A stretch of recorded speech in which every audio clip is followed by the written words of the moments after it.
کسی نے کہا کہ ایک عابد نے ابلیس کو دیکھنے کی تمنا کی، اس عابد کا واقعہ بیان کیجئے۔ منہاج العابدین صفحہ نمبر 301 پر یہ واقعہ موجود ہے کہ منقول ہے کہ ایک عابد نے رب کریم سے سوال کیا، اے رب کریم، میں ابلیس لعین کو دیکھنا چاہتا ہوں۔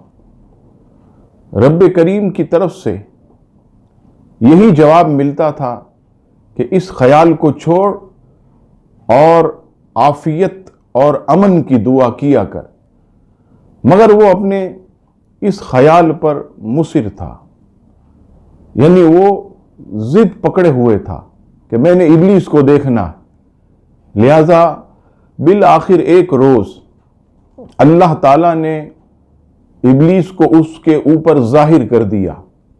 جب عابد نے ابلیس کو دیکھا تو اسے مارنے کا ارادہ کیا۔ ابلیس نے کہا کہ اگر تجھے 100 سال زندہ نہ رہنا ہوتا تو میں تجھے ہلاک کر دیتا اور تجھے سخت سزا دیتا۔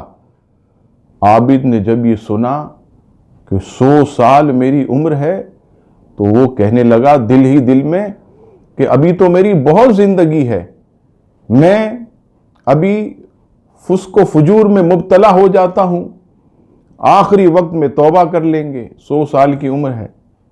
لہٰذا وہ عبادت کو چھوڑ کر فسق و فجور میں مبتلا ہو گیا اور بالآخر وہ عابد ہلاک ہو گیا۔ علماء فرماتے ہیں اس سے معلوم ہوا کہ انسان کو لمبی امیدوں سے بچنا چاہیے اور ہر وقت اپنے پروردگار کو یاد کرنا چاہیے۔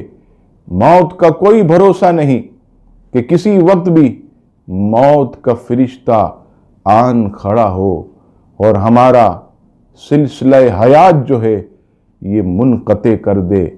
عزیزانی گرامی، ہر وقت اللہ کی بارگاہ میں سچی توبہ کرنی چاہیے اور موت کو نہیں بھولنا چاہیے۔